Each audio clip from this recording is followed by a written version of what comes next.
उपस्थित साथियों नमस्कार, आप सभी का स्वागत है। Welcome you all. Uttar Pradesh police sub inspector की जो परीक्षा की जो अंतिम घोषणा है वो हो चुकी है। कल आपको शाम में ये खबर उत्तर प्रदेश पुलिस भर्ती प्रोन्नति बोर्ड के वेबसाइट पर देखने को मिला होगा। ठीक है, और जाहिर सी बात है उन सभी अभ्यर्थियों को सबसे पहले बधाई जो सेलेक्ट हो चुके हैं, जो प्रॉपर तरीके से लिखा हुआ है यू आर सिलेक्टेड, ठीक है, फॉर सिविल पुलिस या जो भी जिस पद के लिए वो चयनित हुए हैं। 4543 पदों पे भर्ती निकली थी 12 अगस्त 2025 को।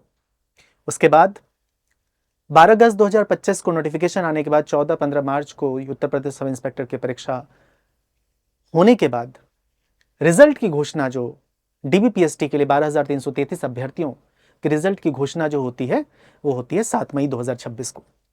7 मई 2026 कई अभ्यर्थियों के लिए जिनका 12,333 अभ्यर्थियों में जो डीबीपीएसटी के लिए क्वालिफाई थे, जिनका नाम नहीं आया, वो दुखी थे। दुखी इस बात से नहीं थे कि वो सिलेक्ट नहीं हुए, इस बात से दुखी थे, और होना लाजमी है, पीड़ित लाजमी है, व्यथा उनकी बहुत लाजमी है, क्योंकि उनसे कम अंक लाने वाले सेम शिफ्ट सेम कैटेगरी वाले, सेम शिफ्ट सेम कैटेगरी और सेम तारीख और सेम लिंग में होने वाले अभ्यर्थियों का उनका हो गया, उनसे जो कम नंबर पाया है उनका हो गया था, और उनका नहीं हुआ जो उनसे ज्यादा नंबर लाया था। कुछ तथाकथित नचनिया का भी हुआ। ये इस तरह की चीजें फैलती गईं और हमारे पास कुछ साक्ष्य और प्रमाण भी हुए हैं। भर्ती बोर्ड को ये बातें बताई भी गई हैं और वो लड़ाइयां जारी है तब से लेकर, और चाहे कहीं भी हो, 12 जून का इको गार्डन का आंदोलन उसी को लेकर था। तो ये बात हमेशा याद रखिए, इस बात को कि कहां से कहानी शुरू हुई। और याद इस बात को भी रखना जरूरी है कि 12,333 अभ्यर्थी जो चयनित हुए डीबीपीएसटी के लिए, और आज की तारीख में 4,543 अभ्यर्थियों को कल रात जो रिजल्ट आया उसमें सेलेक्ट कर लिया गया। जो 4,533, आप 12,333 में 4,543 ना, 4,543 अभ्यर्थी को माइनस कर लीजिए। अब मुझे वो बता दे, कुल मिला के जो 7,500-8,000 करीब करीब, जो 7,500 के करीब या 8,000 के करीब जो भी संख्या हो, वो जो अभ्यर्थी उस समय उनका कहना था उसमें से कुछ अच्छे थे, गुणी थे, और उन्होंने इस बात को समझा। वो 7,500-8,000 जो अभ्यर्थी जिनका अंतिम चरण में यूपीएसआई में नहीं हुआ, क्या आपको पता है कि आपका क्यों नहीं हुआ? पता है आपको? नहीं पता है आपको। आपको यह भी पता नहीं है कि हुआ क्यों था, और आपको यह भी पता नहीं कि यह क्यों बाहर कर दिया गया था। डीबीपीएसटी में क्यों हुआ था, नहीं पता। और अब जो बाहर कर दिया गया, आपको नहीं पता। आप में से कुछ अभ्यर्थी ने कमेंट के माध्यम से बताया, तुम्हें क्या पता कि भर्ती जो है धांधली नहीं हुई है। अरे भाई, धांधली हुई है, स्पष्ट धांधली हुई है, और धांधली का साक्ष्य और प्रमाण डायरेक्टली इनडायरेक्टली ऑफिशियली हर तरह से दिखाया जा रहा है। लेकिन भर्ती बोर्ड इस बारे में सुनना ही नहीं चाहती है, समझना ही नहीं चाहती है, विचार ही नहीं करना चाहती है। बात समझ में आ रही है? इसीलिए आप इस बात को समझिए, जो 4,543 अभ्यर्थी सिलेक्ट हुए हैं और इसमें जो योग्य उम्मीदवार सिलेक्ट हुए हैं, उन सबको तहे दिल से शुक्रिया कि आप अच्छी तरह से काम करिए। All the best for your coming future.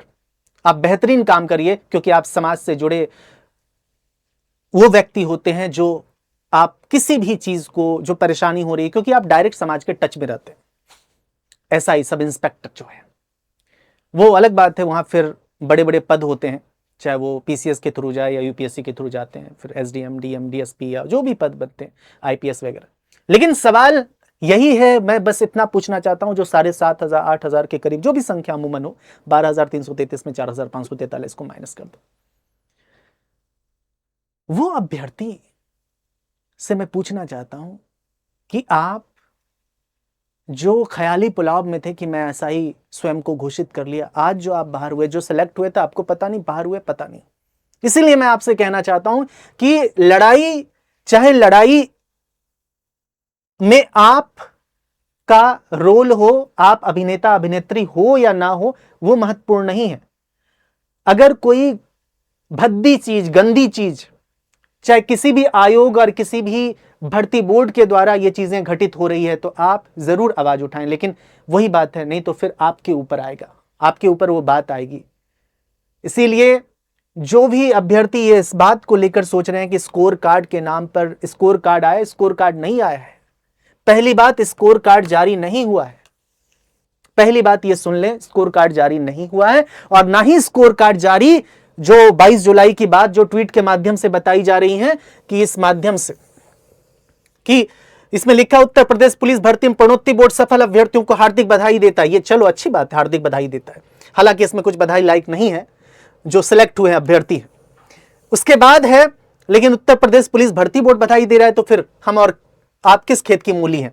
लिखित परीक्षा में प्रतिभाग करने वाले अभ्यर्थियों को उत्तर प्रदेश पुलिस भर्ती प्रोन्नति बोर्ड द्वारा उनके प्रसामान्यकृत अंक अर्थात नॉर्मलाइज्ड स्कोर बोर्ड की वेबसाइट पर दिनांक 22 जुलाई 2026 से प्रदान किए जाने वाले लिंक के माध्यम से आपको केवल नॉर्मलाइज्ड स्कोर दिया जाएगा। नॉर्मलाइज्ड स्कोर, आपको स्कोर कार्ड नहीं दिया जाएगा, इसलिए वहम भरम में ना रहे कि आपका स्कोर कार्ड मिला।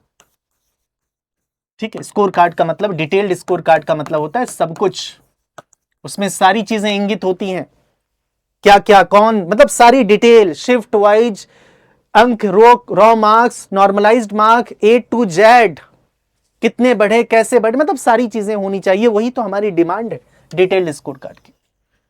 बात समझ में आ रही? तो इस देने के बाद पता है क्या होगा, ये देने के बाद कई अभ्यर्थियों को तो पता ही नहीं चलेगा, उनको लगेगा कि हमारी लड़ाई जीत हो गई, मतलब हमारी लड़ाई जो है, हमने, सरकार ने हमारी बात मान ली। सरकार या सरकारी तंत्र या बोर्ड ने आपकी कोई बात अभी नहीं मानी है, कुछ नहीं, ये केवल खाना पूर्ति है, इसे हम खाना पूर्ति कहते हैं मेरे मित्र। इसलिए इस बात को ध्यान रखें कि स्कोर कार्ड के नाम पर जो छलावा और धोखा बाजार में कोई आपको बताता है डायरेक्टली इनडायरेक्टली, आप इस गाने बजाने में सब कुछ खो जाते हैं। और उत्तर प्रदेश सब इंस्पेक्टर की जो आने वाली एक्सपेक्टेड 10,000 वैकेंसी है, चूंकि आना है, संभावना ज्यादा है क्योंकि 2027 में चुनाव है, आप भी इस बात को जानते हैं। लेकिन सवाल उठता है कि अगर चीजें अभी ये नहीं, आप इस लड़ाई से मुकर जाएंगे तो जाहिर सी बात है, आप ये मान के चलें भर्ती आने के बावजूद भी आपके साथ ऐसा ही होगा, ऐसा ही बर्ताव होगा। ठीक है, जिनका सेलेक्ट हो गया तो चलो हो गया सेलेक्ट, उनको बधाई, अपने जीवन में बेहतर करे वो। लेकिन सवाल यही है कि जिनका नहीं हुआ उनकी जिंदगी पूछो जाके, उनकी जिंदगी एकदम स्थिर हो चुकी है, आप कह सकते हैं दूसरे शब्दों में बर्बाद।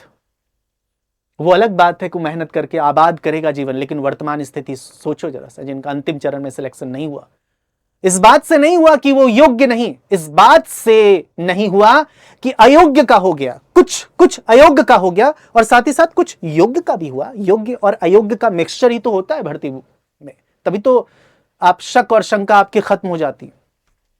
जो आपका शक और शंका करने की जो प्रवृत्ति है वो टेंडेंसी खत्म हो जाती है, और यही काम करती है भर्ती बोर्ड, आयोग, जो भी है। तो कुल मिला के मैं आपको यही बताने आया हूं, ये सब एक तरह के, मैं सभी अभ्यर्थियों से कहना चाहता हूं कि हमारी जो लड़ाई, ट्विटर के माध्यम से आप ट्वीट करिए, score card, detail score card की मांग करिए, जो नॉर्मलाइज्ड जो डेटा है प्रॉपर हमें चाहिए। कि तुम कह दोगे कि इसमें बढ़ गया इतना नंबर, लेकिन उसका आधार बता दो, डेटा क्या है। तो नॉर्मलाइज डेटा चाहिए, प्रॉपर डिटेल्ड चाहिए, चाहे जिनका भी सिलेक्शन हुआ, हम उन नचनिया को भी बधाई देना चाहते हैं या उस सबको बधाई देना चाहते हैं, लेकिन सवाल है कि पूछा जाएगा कि उन अभ्यर्थियों का कितने नंबर हैं, क्या है, कितने प्रश्न सही किए, और नॉर्मलाइज्ड रॉ मार्क्स क्या है, कौन से शिफ्ट, सारी चीजें A to Z। और आप नॉर्मलाइज, भर्ती बोर्ड अगर नॉर्मलाइज कर रहा है, नॉर्मलाइजेशन की विधि कर रहा है, तो उसका आधार डिटेल्ड डेटा दे। तो शुक्रिया, थैंक यू, धन्यवाद। तो इसलिए मैं उन सभी भाई बहनों से कहना चाहता हूं कि आपका सिलेक्शन नहीं हुआ, जिनका अंतिम चरण में भी नहीं हुआ और जिनका पहले ही वो बाहर हो गए थे DBPST में, सभी से आग्रह करना चाहता हूं कि आप मेहनत करिए, खूब मेहनत करिए, परिश्रम करिए, और साथ ही साथ आप ये मत भूलिए, क्योंकि आपके मेहनत करने के बावजूद भी आपके साथ 7 मई 2026 फिर से दोहराया जाएगा। वो बड़ी बात नहीं है, या 7 मई 2026, या आप कह सकते हैं 14 जुलाई 2026 आपके साथ फिर से। 14 जुलाई 2026 भी तो उन अभ्यर्थियों के साथ हुआ जो 7,500-8 हज़ार अभ्यर्थी बाहर हो गया, जो अपने आप को, उसमें से कई अभ्यर्थी अपने आप को अलग ही लेवल पे घोषित कर लिया था। मैं बहुत बहुत शुक्रिया, थैंक यू।